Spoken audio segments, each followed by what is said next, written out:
So what do Americans think of Trump these days, and how is that going to reflect the upcoming midterms that we're about a year away now?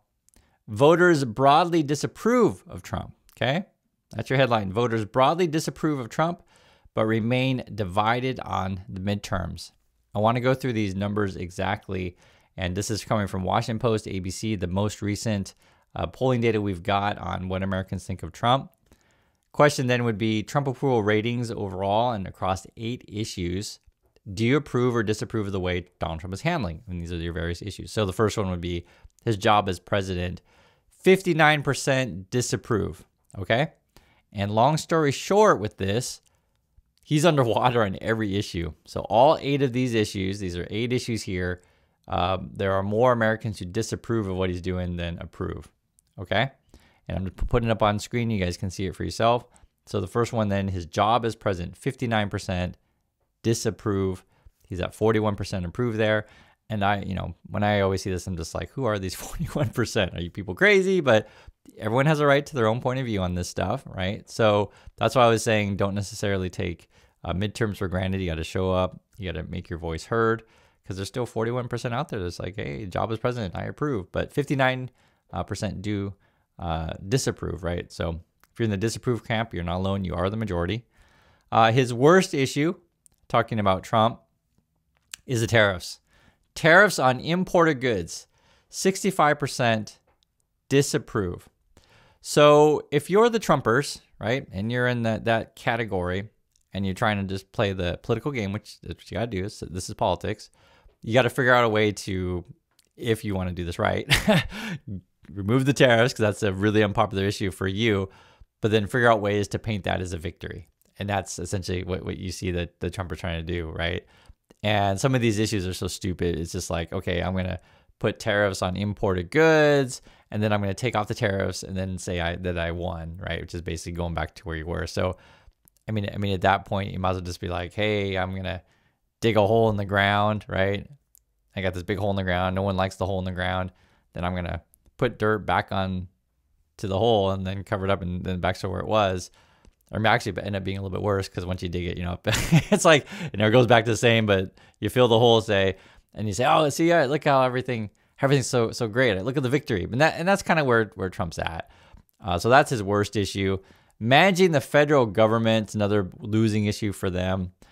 His best issue, looking at this for approval, the situation in Israel and Gaza is considered his best issue. And I'll just say this, that's a unstable situation. It could change at any moment. I think the latest was that, they said we're going to do a ceasefire, but then I just saw that there was fighting just a couple of days ago. Like I said, that could change at any moment. So, and that's out of his control. He can't control that. And that's his best issue. So something like, not even happening in U.S. borders is his best issue. You go through some of these other stuff. The economy disapproves, 62%. Russia and Ukraine disapprove, 60%. Relations with other countries, 59% disapprove. Immigration, 56% disapprove. Crime in the country, 55% disapprove. They're underwater on everything. I mean, it's crazy. Some issues are more close than others. You guys can see it right there. And we're going to look at some more here. The next question would be, most Americans say Trump is going too far, right? And the question then, in each of these areas, do you think Trump is going too far, is not going far enough, or is handling about right? The number one up here, going too far, is trying to expand the power of the presidency, going too far. So if you're a Democrat and you want to hit on this issue more, you would run then campaign ads of like, Trump is, doing too much. He's using the military too much. He's trying to tax you too much, right? You just say like all the stuff he's going too far. You would emphasize probably court cases of like, look, Trump trying to do this thing illegal. The court struck it down. These kind of things. Like you appeal to that issue. So I think that's a winning issue for the Democrats, right? Trump is going too far. We need to, right, get more balance of power there. And this should be a pretty basic thing, I would hope. And this is where it gets finicky in USA, because USA is just frankly crazy these days. But I would hope that there's enough people out there to be like, hey, let's have separation of power. Let's not let the president just be the only person that's doing things and all by himself, that kind of stuff, and try to balance it out with the courts and with the Congress. Another one, laying off government employees, cut size of the federal workforce. 57% say going too far. And this would be another one. I have my point of views and stuff is like, hey, that you should care about the economy, you should care about your neighbors, this kind of stuff. But I'll be frank, there's some Americans out there that are like, you know what, I'm totally selfish. I don't care about other people. Fire everybody. I don't care. And then they complain like why things don't work and why the airport's delayed or why their paper processing doesn't work with Social Security or whatever. I'm saying there's people out there that have a very small view of how the system is. And I always say the same thing. We're all connected on this stuff. Sending National Guard patrol to patrol U.S. cities, 55% say going too far. And it's like all these issues, going too far, be it try to change universities, how they're run, DI issues, right? 51% say going too far.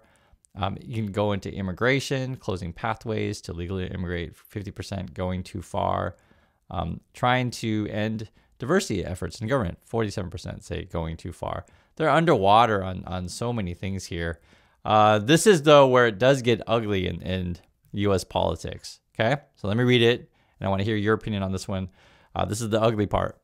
Nearly 7 in 10 say Democratic Party is out of touch with most Americans. That's 7 out of 10 say that, right? Nearly. Then you got most Americans, more than 6 in 10 say Trump and Republicans are out of touch. So think about this. Just look at it. This is why politics is so ugly in the USA, because if you ask your average American, on average, they don't think Trump, Republicans, or Democrats, right, get just regular people. They say out of touch. Democrats are more underwater on this one. So, you put it in the most simplest terms. The majority doesn't like Trump, but then you look at the Democrats. Well, I don't like those people either. But it's different when you think about out of touch. It's like, is this something that you can change your messaging and become more in touch with people? I think the problem is, and I'm just expressing my opinion here, I think the problem is you have real structural issues in the economy to where, I'll be frank with you guys, just the jobs don't pay enough. There's not enough good jobs. Costs are going up like crazy. And Trumpers and, his people just basically flat out lie to you. And so if you tell people the truth, like, it's not what people want to hear. So if it doesn't matter if you're a Democrat or whatever party. Let's just say, for example, that, hey, you go to, we'll use the example of something like, we'll use like a Green Bay, Wisconsin, right? Because I know that area. And you say, some of these factory jobs, it's just, they're probably not going to come back. These days we're automating a lot of things and just, you're not going to be able to do that. Or you could go to Ohio and say these kind of stuff, right? And this would be, say, swing states. And people don't want to hear that. So what do you do? Should you just outright lie like the Republicans? I mean, it's just crazy and say, oh yeah, all your factory jobs are going to come back. And this is where it makes politics very, very difficult in the USA. People don't want to hear the truth. They don't want to hear it. And I don't pretend to have like, magic wand that suddenly you're all going to get your factory jobs back. I don't pretend that at all. I'd rather tell people the truth on this stuff. I think and for me, it's all about the economy and jobs. So we talk about money on this stuff.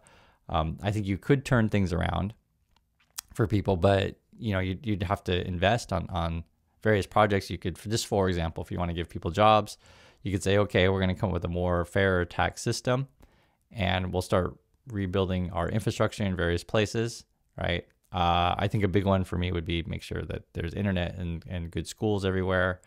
Another thing you could do is develop, green energy, new technologies that are future looking. And in my opinion, then Americans could develop that kind of technology and sell it to the rest of the world, right? You build products that people want, and you design products that people like. That is a boom for the economy. You could promote tourism. You could do any number of things, but me personally, I would feel uncomfortable just lying to people and say, yes, your factory jobs are going to come back and we're never going to use robots or automation again. It's just been going that way for a long time. And that's sort of where we're at. And, you can make other arguments if you want to talk about identity politics and say that there's just certain people out there who say, I only vote for people who look like me. Then there's people like that out there, and you'll say they won't say it necessarily overtly, but it's a real problem. And I always tell you my opinion on this stuff is like, say, when I looked at the last election and you had a couple different candidates, right? I mean, you saw it for yourself. And some people were just like, well, I know Donald Trump's bad, but he looks like me. Oh, I'll go with Trump. Or I just can't vote for the other candidate who doesn't look like me, right? And it's that stuff's frustrating for me, because for me, I consider myself a pretty sane person. I thought the choice was pretty obvious, like who was the better candidate. But there's that. It was it's like just someone just talks normal or someone who acts crazy, and people went with crazy. But so that's a long discussion. That's why I said it becomes tricky, but I just showed you guys the numbers that Americans they feel like both parties are out of touch. That's what it is. Registered voters roughly divided between Democrats and Republicans for Congress. Soft critics split their support. Okay. So what is this one? Thinking about the midterm elections next year, if the election for the U.S. House of Representatives were being held today, would you vote for a Democratic candidate or Republican candidate in your congressional district? Would you lean towards? Okay. So registered voters overall, 46% are saying we'd go for the Democrat candidate, 44% for the Republican candidate. So that's still pretty split. Would not vote is at 9%. Oh, God.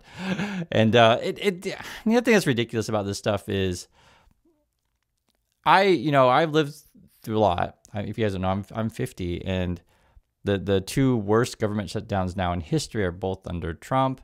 Trump brings in so much, instability to the country, and I'll be frank with you guys, like neither party is perfect. For me, I look at it and I'm just like, man, the Trumpers guy is so crazy. But you saw the data for yourself. Americans think that the Democrats are more out of touch, even, which is absolutely nuts. But that's where we are in USA. And then you can look at this. Approve strongly of Trump. So among Republican candidates, 96% say that. Approve somewhat of Trump, 84% say that. And then you go to the Democrat side, disapproves. Okay, so this is a more disapprove of Trump, 87% disapprove of Trump other than that. So that's based on your party.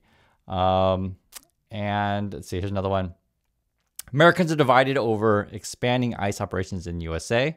Okay, so should we expand the ICE stuff? Do you support or oppose expanding operations by U.S. Immigration and Customs to detain and deport undocumented immigrants in each of the following locations? Okay. Oppose. So this is actually a split issue then. So the National Guard issue and the ICE issue are different issues. It's related, but just the actual question. So in the United States, oppose 46, support 45. Large cities, yeah, it's split across the board, 46 to 44. In the area where you live, oppose 47, support 43. So it changes a little bit when you're talking about your backyard. Most oppose ICE agents wearing masks, okay, and allowing a president to order National Guard to state over governor's objection. So you said should not be allowed. So that's 57% are there. In the National Guard, in general, do you think the president should or should not be able to order the National Guard into a state over the objections of the government? 58%. Yeah, it's kind of same there. Mostly the Republicans are underwater. Americans split on how much credit Trump should get for the ceasefire. Just some, none, a good amount, 43%. But they mix that. This data is not great because they mix a lot of categories in there. But yeah, this is where we're at. So just wanted to go through some of the data with you guys. I shared my opinion on this. I'd like to hear yours. And I'll catch you all in the next video.